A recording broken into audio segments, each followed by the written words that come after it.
नमस्कार, मेरा नाम है सुखदेव और आप मेरा चैनल देख रहे हैं जॉब तक। दोस्तों आज हम बात करेंगे एक गवर्नमेंट जॉब के बारे में और ये रिक्वायरमेंट दोस्तों आपका CSIR की तरफ से वैकेंसीज आया है। और ये जो रिक्वायरमेंट दोस्तों as a permanent basis vacancies है, जिसमें टेक्निकल असिस्टेंट और टेक्नीशियन की आपका पोस्ट रहेगी। और इसके लिए क्वालिफिकेशन आपका होना चाहिए ITI डिप्लोमा या आपने BSc कर रखे तो आप इसके लिए अप्लाई कर सकते हैं। सैलरी की बात करें तो 31,440 रुपये से लेकर 35,400 प्लस आपका एज ए सैलरी रहेगी। पूरी जानकारी के लिए वीडियो के एंड तक जरूर देखिए। वीडियो को एक लाइक करके अपने दोस्तों में शेयर करें, चैनल को सब्सक्राइब करके बेल आइकन को भी प्रेस करें। तो चलिए वीडियो को स्टार्ट करते हैं। तो जैसे कि दोस्तों आप यहाँ पर देख सकते हो, ये इसकी ऑफिशियल नोटिफिकेशन है और ये वैकेंसी दोस्तों आपका CSIR यानी कि central electro chemical research institute की तरफ से वैकेंसी आया है। जैसे यहाँ पर देख सकते हो, council of scientific and industrial research कारक्यूडी की तरफ से ये वैकेंसीज आया है, ठीक है। जिसका एडवर्टाइज नंबर आप यहाँ पर एज रेट कर सकते हैं। और ये आपका डायरेक्ट रिक्वायरमेंट है एज अ परमानेंट बेसिस। दो तरह की पोस्ट रहेगा आपका, टेक्नीशियन और टेक्निकल अटेंडेंट की, ठीक है। इसका जो फॉर्म है दोस्तों वो आपका कब से स्टार्ट है, आपका कल से स्टार्ट होगा 23 अक्टूबर से। और लास्ट डेट इसका फॉर्म भरने के लिए आपका 6 दिसंबर तक आप इसका फॉर्म भर सकते हैं। मैं एक बार डेट फिर से रिपीट करता हूँ, 23 अक्टूबर यानी कि कल से इसका फॉर्म स्टार्ट हो जाएगा सुबह 9 बजे से, और 6 दिसंबर तक आप इसका फॉर्म भर सकते हैं 5:30 बजे तक, ठीक है। और हार्ड कॉपी वगैरह जो सेंड करना है ये एप्लीकेशन के साथ, वो आपका 18 दिसंबर तक पहुंच जाना चाहिए, जो भी यहाँ पर इनके ऑफिशियल एड्रेस है उस जगह पे, ठीक है। और यहाँ पर वैकेंसीज के डिटेल्स की अगर बात करें तो टेक्निकल असिस्टेंट की जो वैकेंसीज है वो टोटल 9 पोस्ट है, ठीक है। और जिसमें जनरल के लिए 4 है, OBC के लिए 2, SC के लिए 1 है, ST के लिए 1 है और URHH के लिए 1 सीट है। और इसका सैलरी जो रहेगा दोस्तों टेक्निकल असिस्टेंट की लेवल 6 रहेगा, 35,400 से लेकर 1,12,400 तक रहेगा। यानी कि टोटल अगर सैलरी की बात करें तो पर मंथ एक्सप्रोस आपका जो रहेगा सैलरी 56,440 रुपये। और इसके लिए एज जो रखा गया दोस्तों आपका 28 साल तक रखा गया है। बाकी एज का रिलैक्सेशन आपको कैटेगरी वाइज देखने को मिल जाएगा। सेकंड जो पोस्ट टेक्नीशियन की पोस्ट है, इसमें भी टोटल 28 सीटें हैं, जिसमें जनरल के लिए 10 है, WS के लिए 2 है, OBC के लिए 9 है, SC के लिए 3 है और URHS के लिए 1 है, URMD के लिए 1 है और URX सर्विसमैन के लिए 2 सीटें हैं। इनका जो सैलरी रहेगा दोस्तों लेवल 2 रहेगा, 19,900 से लेकर 63,200 तक रहेगा। और टोटल अगर अप्रॉक्स सैलरी की बात करें तो 31,840 रुपये पर मंथ सैलरी रहेगा। और 28 साल तक इसके लिए आपका एज रखा गया। साथ ही एज का रिलैक्सेशन आपको कैटेगरी वाइज देखने को मिल जाएगा। अब इसके एलिजिबिलिटी क्राइटेरिया क्या होगा, क्वालिफिकेशन वगैरह क्या होगा, सारे डिटेल्स में आप दिया गया, ठीक है। आप अगर टेक्निकल असिस्टेंट के लिए अगर अप्लाई करते हैं तो आपका 28 साल होना चाहिए जनरल कैंडिडेट के लिए। बाकी एज का रिलैक्सेशन आपको मिलेगा। यहाँ पर एसेंशियल एजुकेशन क्वालिफिकेशन की अगर बात करें तो BSc आपने एग्रीकल्चर या हार्टिकल्चर या इसकी इक्विवेलेंट कोई कोर्सेज किए हैं तो अप्लाई कर सकते हैं, बट इससे रिलेवेंट फील्ड में आपको कम से कम 1 साल का एक्सपीरियंस भी होना चाहिए। दूसरा कंडीशन, आपने अगर BSc एग्रीकल्चर या हार्टिकल्चर या कोई इक्विवेलेंट कोर्सेज किए हैं 60% के साथ और 1 टाइम का प्रोफेशनल एक्सपीरियंस है तो अप्लाई कर सकते हो। उसके अलावा भी यहाँ पर और भी क्वालिफिकेशन है। डिप्लोमा आपने अगर हार्टिकल्चर वगैरह किए हैं 3 साल का और कम से कम 2 साल के आपके जो है कोर्सेस है होना चाहिए, 2 साल का आपके पास एक्सपीरियंस होना चाहिए। डिप्लोमा अगर हार्टिकल्चर से किए हैं 3 साल का और 2 साल का एक्सपीरियंस है तो अप्लाई कर सकते हैं, ठीक है। उसके बाद दोस्तों BSc टेक्निकल असिस्टेंट अलग अलग पोस्ट के लिए अलग अलग क्वालिफिकेशन है, ठीक है। यहाँ पर देख सकते हैं जैसे TA01 के लिए क्वालिफिकेशन है, TA02 के लिए यहाँ पर टेक्निकल असिस्टेंट पोस्ट आपका सेम ही रहेगा, बट यहाँ पर क्वालिफिकेशन जो रखा दोस्तों आपका BSc रखा गया है इक्विवेलेंट या BSc LIB या SIC से किए हैं तो अप्लाई कर सकते हैं। आपने अगर नॉर्मल BSc भी किए तो भी अप्लाई कर सकते हैं। किस पोस्ट के लिए, TA0 पोस्ट के लिए, जो कि टेक्निकल असिस्टेंट। सबका अलग अलग पोस्ट के अकॉर्डिंग क्वालिफिकेशन दिया है, ठीक है।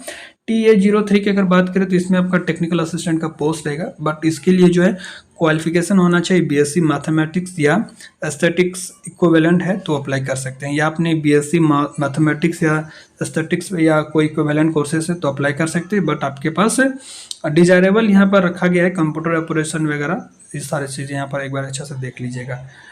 TA04 की अगर बात करें तो इसके लिए आपका BSc computer science information technology या इक्विवेलेंट कोर्सेज हो तो अप्लाई करेंगे। या आपने BSc कंप्यूटर साइंस वगैरह इंफॉर्मेशन टेक्नोलॉजी से किए हैं तो अप्लाई कर सकते हैं। बट आपके 2 साल का एक्सपीरियंस इसमें भी मांगा गया। डिप्लोमा आपने कंप्यूटर साइंस इंजीनियरिंग या आईटी वगैरह से किए तो अप्लाई कर सकते हैं, लेकिन 2 साल का आपके पास एक्सपीरियंस होना चाहिए, ठीक है। और बीएससी आपने कंप्यूटर से किए तो 1 साल का एक्सपीरियंस है तो भी अप्लाई कर सकते हैं। TA05 की बात करें तो इसमें भी डिप्लोमा आपका इलेक्ट्रिकल एंड इलेक्ट्रॉनिक्स वगैरह से रहना चाहिए 3 साल का, और 2 साल के दोस्तों आपका इसमें भी एक्सपीरियंस मांगा गया है, ठीक है।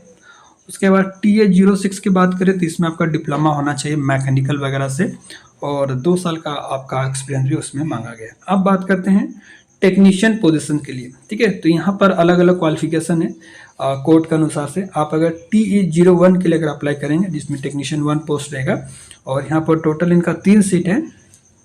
इसके लिए 10th के साथ दोस्तों आपका ITI 10th आपका होना चाहिए, या इक्विवेलेंट 12th वगैरह पास किए साइंस सब्जेक्ट से तो अप्लाई कर सकते हैं। बट आपका साइंस में 10th में भी आपका साइंस में 55% होना चाहिए, और ITI में भी 55% होना चाहिए, 55% सॉरी। और ITI आपने इलेक्ट्रिशियन या वायरमैन से किए हैं तो अप्लाई कर सकते हैं, या 10th प्लस 12th वगैरह आपने साइंस वगैरह से किए हैं और 2 साल का आपके पास एक्सपीरियंस है इलेक्ट्रिशियन और वायरमैन ट्रेड का तो भी अप्लाई कर सकते हैं, ठीक है। और तीसरा क्वालिफिकेशन दोस्तों 10th के साथ आपका 12th वगैरह या इसके इक्विवेलेंट साइंस इंस्टीट्यूट आपने डिप्लोमा वगैरह की हैं इलेक्ट्रिशियन वायरमैन ट्रेड से रिलेटेड, आपके पास एक्सपीरियंस है 3 साल का तो भी अप्लाई कर सकते हैं, ठीक है।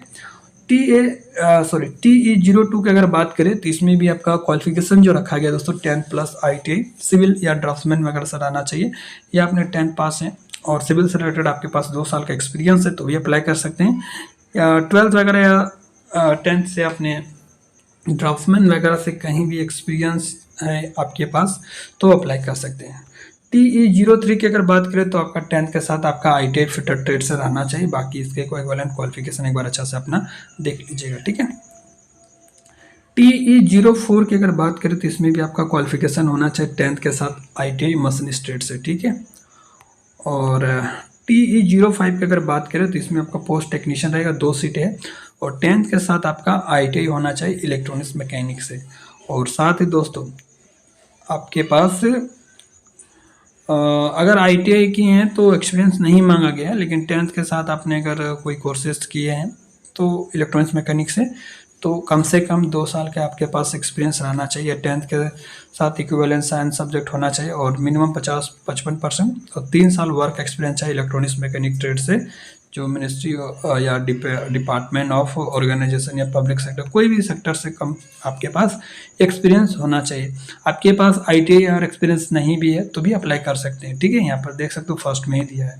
TE06 की बात करें तो यहाँ पर जो पोस्ट रहेगा दोस्तों लेबोरेटरी टेक्नीशियन का ही पोस्ट रहेगा, लेकिन 10th के साथ आपका ITI होना चाहिए, ठीक है। इसमें ITI दोस्तों NCVT और SCVT दोनों ही एलिजिबल होंगे, बट आपका इसमें ट्रेड जो है लेबोरेटरी असिस्टेंट केमिकल प्लांट से होना चाहिए, ठीक है। और TE07 की बात करें तो टेक्नीशियन के लिए यहाँ वैकेंसीज है, और पेंटर के लिए यहाँ पर क्वालिफिकेशन मांगा गया है 10th के साथ ITI पेंटर से रहना चाहिए। TE08 में आपका ग्लास ब्लोवर की वैकेंसीज है, ITI ट्रेड होना चाहिए ग्लास ब्लोवर से। TE09 में आपका दोस्तों ITI कारपेंटर से होना चाहिए, या इसके इक्विवेलेंट कोई एक्सपीरियंस है तो अप्लाई करेंगे। TE10 की बात करें तो इसमें आप 10th के साथ दोस्तों आपका ITI refrigeration and air conditioning mechanic यानी कि RSC मैकेनिक है तो अप्लाई कर सकते हैं। TE11 की बात करें तो ITI के साथ आपका 10th के साथ आपका ITI टाटा ट्रेड से रहना चाहिए, ठीक है। TE12 की बात करें तो इसमें ITI वेल्डर ट्रेड अप्लाई करेंगे। TE13 में आपका 10th के साथ आपका computer operator and programming COPA है तो अप्लाई करेंगे, या कंप्यूटर हार्डवेयर नेटवर्क मेंटेनेंस है तो भी अप्लाई कर सकते हैं, ठीक है। TE14 की अगर बात करें तो ITI प्लम्बर से रहना चाहिए। TE15 की बात करें तो डिजिटल फोटोग्राफर है तो अप्लाई करेंगे, 1 सीट है। TE16 में दोस्तों आपका फूड प्रोडक्शन कैटरिंग या हॉस्पिटलिटी असिस्टेंट से आपने ITI की है, इससे इक्विवेलेंट कोई एक्सपीरियंस है तो अप्लाई करेंगे। TE17 में आपका दोस्तों ITI मोटर मैकेनिक से रहना चाहिए, ठीक है। तो ये सारी क्वालिफिकेशन है, तो जो भी क्वालिफिकेशन क्राइटेरिया दिया है वो आपके पास है और सारी क्राइटेरिया फुलफिल करते हैं तो ज़रूर अप्लाई को करना चाहिए, ठीक है। उसके बाद दोस्तों यहाँ पर और भी अदर इंफॉर्मेशन दिया है, और यहाँ पर जैसे मैंने आपको पहले स्टार्टिंग बताया कि एज का रिलैक्सेशन आपको मिलेगा कैटेगरी वाइज, ठीक है। तो आप अच्छा से एक बार यहाँ से देख लीजिएगा, ठीक है। और तो दोस्तों ये आपका डिटेल्स है। आप अगर मोड ऑफ सिलेक्शन की अगर वीडियो चाहते हैं तो मुझे कमेंट करके बता दीजिए। मैं मोड ऑफ सिलेक्शन और इसके एग्ज़ाम पैटर्न वगैरह के बारे में आपको एक अलग वीडियो आपको प्रोवाइड करके बता देंगे, क्योंकि एक ही वीडियो में सारे डिस्कस कर रहेंगे तो काफ़ी ज़्यादा वीडियो का लेंथ हो जाएगा, और इसलिए मैं आपको एक अलग वीडियो प्रोवाइड कर दूंगा इसके एग्ज़ाम सिलेबस और आपका कितनी स्टेज में इसकी एग्ज़ाम होगा, ये सारा डिटेल्स आपको एक अलग वीडियो के माध्यम से बता दूंगा। तो आप अगर इस वीडियो को चाहते हैं तो प्लीज़ कमेंट करके मुझे बता सकते हैं। फिलहाल के लिए इतना ही, मिलता है अगले वीडियो में, तब तक के लिए टेक केयर। जय हिंद, वंदे मातरम।